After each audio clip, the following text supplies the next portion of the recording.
1조를 벌면 무엇을 할 것인가 라고 하는 이 글에 나오는 토니 세이라는 분이 있습니다. 이분은 이제 자기 회사가 있었는데 그 회사를 이 아마존이라고 하는 거대 기업에 이제 매각을 합니다. 팔면서 무려 1조 3,500억 원이라는 큰 돈을 얻습니다. 그리고 그 가운데 약 4천억 원 정도를 들여서 미국의 라스베이거스의 한 허름한 동네에 한 가지 일을 진행을 합니다. 거리를 깨끗하게 단장하고 또 사람들이 쉴 수 있는 멋진 공원, 그런 공간들을 또 만들고 학교를 세우고 또한 공연장 등 여러 가지 문화 시설들을 만듭니다. 또 기존의 작은 집들, 빈 사무실, 또 빈 창고들을 개조해서 젊은 창업가들을 불러 모읍니다. 그리고 이들이 꿈꿔온 아이디어를 당신들의 아이디어, 좋은 생각들을 마음껏 한번 펼쳐봐라. 그래서 사업 미천도 투자해주고 또 그들이 생활할 수 있는 공간도 마련해줍니다. 또한 그 지역에 살고 있던 원주민들에게는 무이자로 돈을 빌려주고 가게를 차릴 수 있도록 해줍니다. 다만 이곳에 사는 사람들이 지켜야 될 규칙 하나를 정합니다. 되도록이면 걸어서 다니는 것입니다. 왜냐하면 그래야 서로 다른 생각을 가진 사람들이 더 자주 만나서 다양한 생각들을 나누고 부대낄 수 있기 때문입니다. 그래 혹 먼 거리를 가야 된다면 공유대에 설치된 자전거를 이용하고 또 그보다 더 먼 거리를 가야 한다면 공유 주차장에 마련해둔 전기차를 이용을 합니다. 그래서 이를 위해서 10년 전 기준으로 100대의 테슬라 전기차를 마련해 두었습니다. 이 이야기는 돈에 관한 이야기가 아닙니다.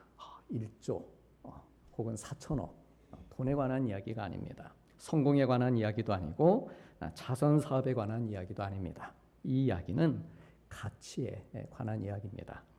그래서 이 토니 세이라는 분은 시작부터 이 프로젝트의 모토 신조를 마주침과 협업 그리고 공유 이 세 가지를 가치로 정합니다. 서로 다른 생각과 배경을 가진 사람들이 와서 한 동네 안에서 마주치게 하는 것이죠. 그리고 협업하면서 공동체를 이루고 삶의 의미와 즐거움을 발견하고 나아가 사회에 공헌하는 일을 하는 그런 마을을 만드는 것입니다. 가치란 값을 묻고 값을 쳐주는 것을 말합니다. 사람이나 또 어떤 사물에 대해서 그것의 값이나 쓸모나 중요성을 정하는 것이죠. 현재 내가 경험하고 있는 것들, 현재 내가 보는 것들, 내가 누리고 있는 것들이 이것이 얼마나 좋은 것인가, 이것이 얼마나 옳은 것인가, 그리고 또한 얼마나 아름다운 것인가, 이러한 것들을 물으면서 사는 것, 이것이 가치를 누리면서 사는 모습입니다. 그래서 사람들은요, 가치에 의해 움직입니다. 내가 중요하게 생각하는 것, 내가 가치 있다라고 생각하는 것에 내 시간도 쓰고 물질도 사용합니다. 돈 자체나 시간 자체가 가치 있다기보다는 이러한 것들을 내가 어떻게 사용하느냐 거기에 따라서 그 물질과 시간의 가치가 정해지는 것이죠. 오늘 우리가 교회에 나와서 하나님을 예배드리는 것도 가치에 이끌려 나온 것입니다. 예배의 가치, 이 믿음의 가치에 이끌려 나온 것이죠. 하나님 사랑하며 경배하는 것이 이게 참으로 가치 있는 일이구나. 내가 믿음을 지키고 또 오늘 또 일주일 만에 우리 성도들 만나서 교제하는 것, 이건 역시 귀한 것이구나. 이렇게 예배의 가치, 믿음의 가치를 소중히 여기면서 나온 것입니다. 무엇보다도 나를 사랑하시고 구원해 주신 우리 예수님, 길이요 진리요 생명이 되신 예수님, 나의 기도를 들으시고 응답해 주시는 예수님, 이 주님의 가치를 알고 주님 사랑하고 우리 주님 소중히 여기기에 귀한 믿음을 가지고 주님 앞에 나와서 예배드리고 있는 것입니다. 그래서 이러한 가치들, 예배의 가치, 믿음의 가치, 또한 주님의 가치를 위하고 그 가치를 계속 나의 것으로 보존하기 위해서, 빼앗기지 않고 보존하기 위해서 이러한 가치들을 위해서 내 시간도 구별해드리고 물질도 드리고 내게 주신 힘과 은사와 능력을 다해서 힘껏 봉사도 하는 것입니다. 주님의 피로 값주고 사신 내 영혼, 내 영혼이 얼마나 가치 있는 것인가. 내 영혼의 가치가 참으로 귀한 것이기에 천하보다 귀한 내 영혼을 세상에 사탄에게 강도맞지 않고 지키기 위해서 만사를 뒤로하고 내 영혼의 구세주이신 주님 앞으로 나온 것입니다. 가치는 크게 5가지 등급으로 나눠집니다. 1등급의 가치, 1등급의 가치는 내가 정말 갖고 싶거나 하고 싶은 것. 떠올려 보십시오. 내가 정말 갖고 싶다, 하고 싶다. 그게 나에게 있어서 1등급의 가치라는 것입니다. 2등급은 있으면 좋은 것. 3등급은 있어도 그만, 없어도 그만인 것. 4등급은 필요 없는 것. 그리고 5등급은 정말 필요 없는 것. 있으면 오히려 해가 되는 것. 쓰레기죠. 그런 것들을 말합니다. 우리의 신앙생활도 그렇습니다. 하나님을 믿고 예배드리는 일을 내가 정말 가치 있는 1등급으로 내가 생각을 하게 되면 예배하는 시간, 예배드리는 그 1시간, 처음부터 마지막까지 그 순간순간들을 헛되이 쓰지 않는 것이죠. 집중하는 것이죠. 열심을 드리고 정말 나의 것으로 갖고 싶은 마음이 드는 것입니다. 이 예배는 내 것이야. 하나님께 드리는 것이지만 이 1시간은 내 것이야. 내 것으로 가지는 것입니다. 기도하면서 응답받는 일이 이게 정말 나의 것이 되었으면 좋겠다. 이 간절한 마음을 갖게 되고 또 선포되는 말씀마다 나에게 이루어지이다. 아멘이다. 이렇게 사모하는 마음을 갖는 것입니다. 성도들 같이 큰 목소리로 찬양을 할 때 내 가슴이 벅차오르고 또 교제의 떡을 떼며 나누는 시간을 즐거운 마음으로 보내는 것. 그러면 내게 주어진 이 시간들을 1등급으로 하나님을 1등급으로 모시면서 우리가 이 한 시간을 보내는 것입니다. 교회에 올 때는 혹 1등급이 아닐 수도 있습니다. 그럴지라도 지금부터라도 아직도 한 40분 이상 남은 것 같습니다. 지금부터라도 하나님 제가 하나님의 은혜를 꼭 받아가지고 가겠습니다. 이렇게 마음을 새롭게 하게 되면 주님을 최고의 등급의 자리에 모시고 우리가 돌아갈 수 있습니다. 그런 복된 성도님들 되시기를 축복합니다. 그 다음 2등급의 가치는 있으면 좋은 것. 신앙생활을 하면 좋은 거지. 뭐라도 믿으면 좋은 거지. 기도도 안 하는 것보다는 하는 게 그게 좋은 거지. 생각하는 것이죠. 어떤 큰 사모함이나 대단한 열정이나 간절함은 없지만 그래도 예배드리고 나면 좋은 것입니다. 속도 좀 후련해지는 것 같고 기도하고 나면 마음도 좀 편해지는 것 같고 성도로서 오늘 또 내 할 일 했다. 이렇게 생각을 하는 것입니다. 3등급은 있어도 그만, 없어도 그만인 것입니다. 믿어도 그만, 안 믿어도 그만. 예배를 드려도 그만, 안 드려도 그만. 정말 피치 못할 사정 외에 이런 일이 반복되고 있다. 그러면 나에게 예수님은 3등급인 것이죠. 그러면 우리 성도님들 혹 이러한 나를 하나님은 몇 등급으로 생각하실까요? 네 죄를 알렸다. 내가 하나님을 2등급, 3등급으로 대하고 있습니다. 그러면 하나님은 나를 몇 등급으로 생각하셔야 맞는 걸까요? 얘는 나에게 똑같이 있어도 그만, 없어도 그만. 내가 도와줘도 그만, 안 도와줘도 그만. 하나님 왜 그러십니까? 섭하게. 그런 생각이 들 수도 있겠죠. 얘는 천당으로 보내도 그만, 지옥으로 보내도 그만. 내가 주님께 했던 일대로 하면 이게 맞는 것이죠. 그런데 그럼에도 불구하고 하나님께서는 나를 1등급으로 생각해 주시는 분입니다. 구원해도 그만, 구원하지 않아도 그만인 내가 아니라 정말 반드시 구원해서 살려야 될 그런 나이기에 하나뿐인 독생자 예수님을 버려서 십자가에 달리게 하신 것입니다. 나를 최고의 가치로 삼아주신 것이죠. 그런데 아직 하나님의 이런 사랑을 알지 못하고 또 내가 얼마나 가치 있으며 또한 내가 얼마나 가치 있는 존재로 살아가야 하는지를 모르고 하나님 없는 거지, 예배 필요 없는 거지, 기도할 필요도 없는 거지, 예수 믿으면서 시간 낭비, 돈 낭비할 필요도 없고 나의 성공, 나의 즐거움이 최고인 거지 라고 생각하고 있다면 예수님을 4등급, 5등급 취급하고 있는 것입니다. 물론 주님은 이러한 사람들을 사랑하시고 이들도 사랑하시고 이들을 위해서도 죽으셨습니다. 모든 이 땅에 있는 모든 사람을 위해 피 흘려 돌아가신 것이죠. 오늘 본문 말씀은 다윗의 시편입니다. 다윗은 어떻습니까? 하나님을 정말 최고의 가치로 여기고 그렇게 고백하면서 살았던, 또 실천하면서 살았던 인물입니다. 좋은 일이 있을 때는 물론이고 어려운 일이 있을 때에도 하나님께 기도하며 자기의 그 높고 낮음의 그 모든 상황들, 그것을 그의 많은 시편에 남겨뒀습니다. 좋은 일이 생기면 자기가 가치 있는 사람이고 또 어쩌다 나쁜 일이 생기면 가치 없는 사람인 것이 아니라 자기의 가치를 정말 진짜 가치 있는 분이신 하나님 안에서 발견하면서 그렇게 살기를 원했던 사람입니다. 그런 다윗을 우리 하나님께서도 많이 아끼시고 사랑해 주셨습니다. 얼마나 하나님 보시기에 그가 아름답고 존귀해 보였겠습니까? 어렸을 적부터 그를 그래서 유심히 눈여겨 봐주시는 것이죠. 눈여겨 봐주십니다. 그런 사람들을 머리에 기름을 부어서 왕으로 간택하실 정도로 그의 장래에 대해서, 그러니까 기름을 부어서 지금 당장 얘가 왕이 되는 건 아닙니다. 근데 기름을 부어서 너의 장래가 있을 것이라는 것이죠. 그의 앞날에 대해서 기대를 가지시는 것입니다. 그의 장래에 대해 그 정도로 큰 관심을 우리 하나님은 가지고 계셨습니다. 언제나 그와 함께 하셨고 그에게 승리를 주셨습니다. 곰도 이기게 하시고 사자도 이기게 하시고 골리앗도 이기게 해주셨습니다.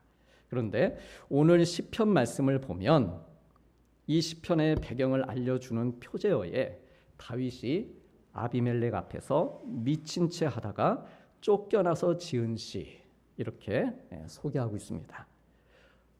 어떻습니까? 그의 가치, 이 다윗의 가치가 정말 비참할 정도로 한없이 추락해버리고만 그런 상황이었습니다.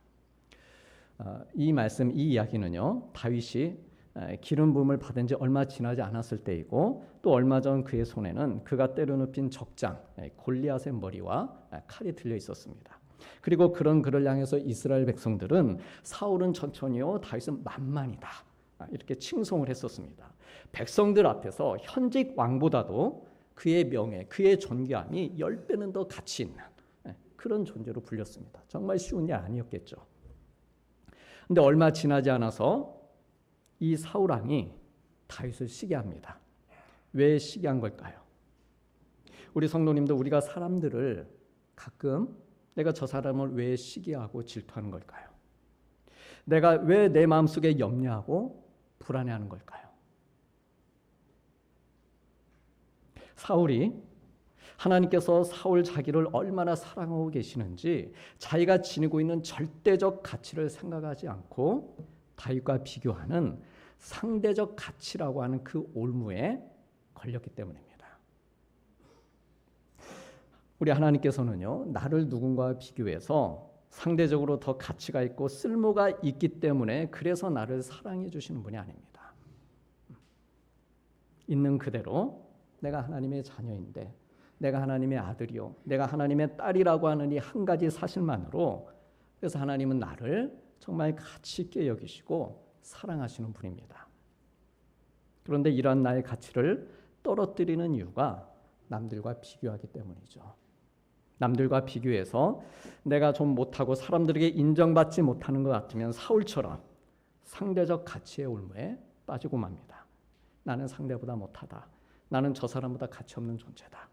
염려하고 불안해하고 시기하고 그 상황을 견디질 못하고 잠도 제대로 자지 못하고 자기를 비하하거나 정반대로 상대방에게 칼을 겨누게 됩니다. 그러나 하나님께서는 사울도 다윗도 똑같이 사랑하신 것입니다. 똑같이. 똑같은 가치를 두셨기에 둘 다에게 기름을 부어주신 것이죠. 그래서 똑같습니다. 하나님 앞에서. 그래서 사울에게도 기름 부어주신 것이고 다윗에게도 기름 부어주신 것. 하나님 앞에서는 똑같습니다. 마찬가지로 하나님께서는 우리들도 똑같이 사랑해 주십니다. 직분에 따라서, 나의 어떤 공로에 따라서 나를 사랑해 주시는 게 아니고 그냥 그대로 똑같이 사랑해 주시는 것이죠. 가치 있는 존재로 여기시기에 그렇게 말씀하십니다. 너희는 택하신 족속이요 왕 같은 제사장들이다. 다윗만 왕이냐 사울만 왕이냐 너도 왕이다. 너도 내 앞에서는 왕 같은 존재다.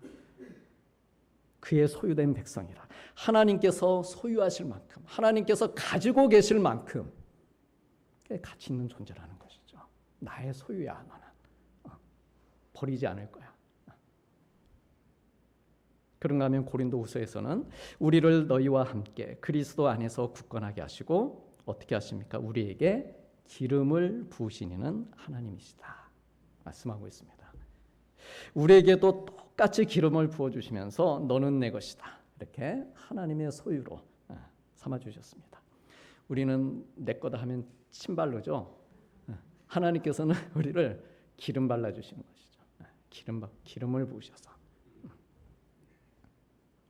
다윗과 사울 똑같이 하나님의 사랑을 받는 사람들이었지만 이 둘의 차이가 무엇이었는가? 다윗은 그의 어떤 순간에도 하나님이 자기를 가치 있는 존재로 여겨주신다라는 것과 그런 하나님을 그 역시 최고의 가치로 여기고 산 것이고, 사울은 자기가 하나님께 얼마나 가치 있는 자인지를 알지 못하고 자기 역시 하나님을 최고의 가치로 여기지 않고 산 것에 있습니다. 사울은요 사람들의 인기를 최고의 가치로 여겼습니다. 세상에서 비교하고 세상에서 흥정하는 방식대로 그렇게 가치를 부르며 살았습니다. 만만의 가치를 자기가 가지고 있는 천천의 가치보다 더 크게 생각한 것이죠. 천천과 만만이라는 숫자 사이에 끼어서 1등과 2등 사이의 숫자에 붙잡혀서 괴로워하고 시기하고 증오하면서 그러다 보니 자기의 가치를 잃어버리고 하나님도 잊어버렸습니다. 그렇다면 오늘 말씀에 기록된 다윗은 어땠을까요? 다윗은 만만이라며 칭송하는 소리를 들었던 그 역시 얼마 지나지 않아 사울과 크게 다르지 않은 상황에 처합니다. 사울 왕이 자기를 시기하고 죽이기로 그렇게 타겟을 삼으면서 만만의 사람들이 썰물처럼 한순간에 빠져나가는 것을 경험합니다. 권력자의 눈에서 벗어나 있는 것이죠. 찍힌 것이죠. 그러면 그 옆에 있는 사람들이 몸살이죠. 그 옆에 있는 사람들도 가까이 하려고 하지 않습니다. 전화해도 안 받고. 하나님을 잘 믿는 다윗이었지만 그도 사람인지라 마음이 괴로웠을 것입니다. 그렇지만 자기의 가치까지 잃어버리진 않았습니다. 이게 귀한 것이죠. 인생의 가치가 천천히나 만만이라고 하는 숫자에 달려있지 않다는 것을 그는 알았습니다. 만만의 칭송을 받던 자의 모습이 하루아침에 이렇게 초라해질 수도 있는 거구나. 천천히나 만만이라고 하는 게 이게 영원한 가치가 아니구나. 백성들이 나를 만만이라고 불러줬을 때, 박수 쳐줄 때 그게 정말 최고인 줄 알았고 그게 영원할 줄 알았는데 그런 게 아니구나. 영원한 가치가 아니구나. 그것을 그 도망자가 되어서 훈련받는 시간을 통해서 배우게 됩니다. 그래서 다윗은 자기에게 빠져나간 그 만만을 채우기 위해 무리수를 두지 않습니다. 사울을 죽일 수 있는 기회들이 2번이나 있었지만 우리가 알듯이 죽이지 않습니다. 새를 규합하고 다시 정치적으로 재기하기 위해서 사람들을 찾으러 다니지도 않습니다. 다 내려놓은 것이죠. 그냥 내려놓은 것입니다. 다윗이 이럴 수 있었던 이유는 천천과 만만의 사람들이 자기를 높여주고 사랑하는 것보다 하나님께서 자기를 더 많이 사랑해 주시고 보호하시며 인도해 주시는 분이라는 것을 믿었기 때문입니다. 믿음 때문이죠. 하나님과의 관계 안에서 지나온 세월 동안 쌓아 올려왔던 그 믿음, 그 믿음을 자기 어렵다고 한순간에 허물어뜨리지 않았다는 겁니다. 그 믿음을 붙잡고 있었습니다. 사람들이 인정해주는 세상의 가치, 그 만만의 가치로부터는 이미 멀어져 있습니다. 이게 언제 나의 것이었나 싶을 정도로 멀리 와 있습니다. 그렇지만 하나님께서는 나를 변함없이 만만 그 이상으로 나를 가치 있는 존재로 여기신다는 믿음이 있었기 때문입니다. 우리 사랑하는 성도님들, 하나님께서는 세상이 가지고 있는 또 세상이 줄 수 있는 천천만만의 가치보다 세상에 단 하나뿐인 나를 더 가치 있게 여겨주시고 사랑해 주시는 분입니다. 그것이 물질이든 나의 건강이든 어떤 안정적인 삶이든 우리가 때로 인생을 살면서 가진 것들을 내가 잃어버리고 사람들 눈에 도망자요 실패자의 모습으로 보이는 것처럼 그렇게 느껴질 때, 그래서 속이 상할 때에도 하나님은 여전히 넌 내 사랑하는 아들이고 내 사랑하는 딸이다 이렇게 말씀하시면서 눈동자처럼 지키시고 인도해 주시는 분입니다. 그러므로 혹 세상이 요구하는 천천과 만만의 실적을 내가 채우지 못하고 또 세상의 기준에 미달되는 모습이 내 안에 보인다 할지라도 그것으로 인해 나 스스로를 초라하게 여기지 않고 주님이 나와 함께 하심과 주님이 나를 사랑하심을 믿고 오늘처럼 이렇게 의연한 모습으로 우리 성도님들의 믿음을 하나님께 보여드리며 사시기를 축복합니다. 다윗은요 이제 더 이상 유다 땅에서 숨을 곳을 찾지 못합니다. 그래서 찾아간 곳이 블레셋이었습니다. 국경을 넘어가는 것이죠. 하지만 거기에서도 그는 큰 위기를 맞이하게 됩니다. 어떻습니까? 자기 현실 속에서는 이미 만만의 수는 없어졌습니다. 제로가 되었습니다. 다 빠져나가고 없었습니다. 다 잃어버렸습니다. 그런데 노래는 여전히 남아 있었습니다. 사울은 천천히요 다윗은 만만이라고 하는 이 노래가 여전히 블레셋 사람들 사이에 불리고 있었다는 것이죠. 좋은 겁니까? 안 좋은 겁니까? 이런 상황에서는 괴로운 것이죠. 그 노래를 왜 기억을 그들이 해서 그래서 이 노래를 아는 블레셋 사람들이 다윗을 경계하며 죽이려 했다는 것이죠. 그래서 이 시편 말씀의 배경이 되는 사무엘상 21장에 보면 다윗이 그곳의 블레셋 왕을 심히 두려워합니다. 살기 위해서 미친 척을 할 수밖에 없고 그리고 침을 자기 수염에 질질 흘리면서 겨우 목숨을 부지하고 쫓겨납니다. 자존심도 상하고 자존감도 많이 떨어지고 자기의 가치가 천길 낭떠러지로 한없이 추락하는 그런 기분이었을 것입니다.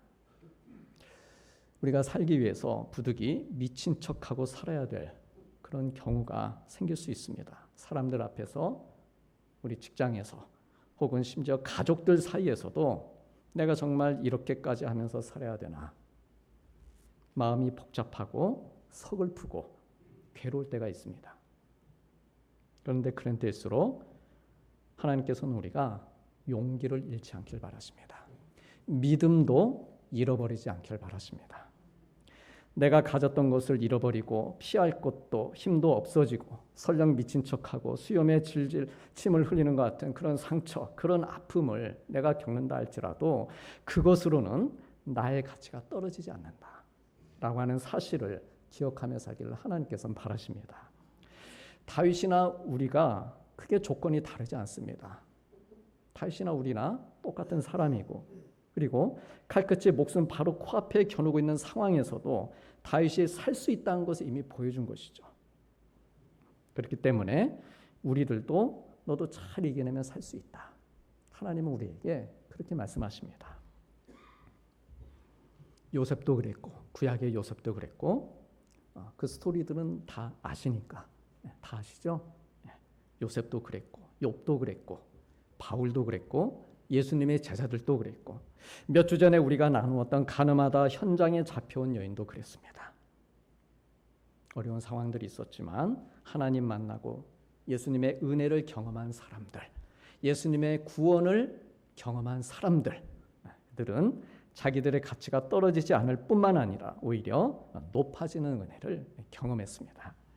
그래서 오늘 말씀의 다윗이 여전히 자기를 가치 있는 존재로 삼아주신 하나님 얼마나 감사합니까? 그래 기뻐하고 감사하면서 찬송의 기도를 올려드리고 있는 것입니다. 우리 다 함께 1절, 2절 말씀 같이 보시겠습니다. 내가 여호와를 항상 송축하며 내 입술로 항상 주를 찬양하리이다. 내 영혼이 여호와를 자랑하리니 곤고한 자들이 이를 듣고 기뻐하리라. 항상 송축한다. 항상 주를 찬양하리. 이게 중요한 것이죠.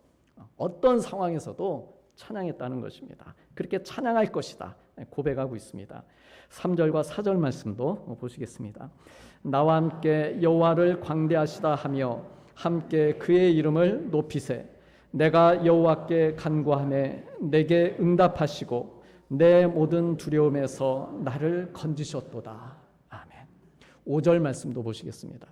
그들이 주를 앙망하고 광채를 내었으니 그들의 얼굴은 부끄럽지 아니하리로다.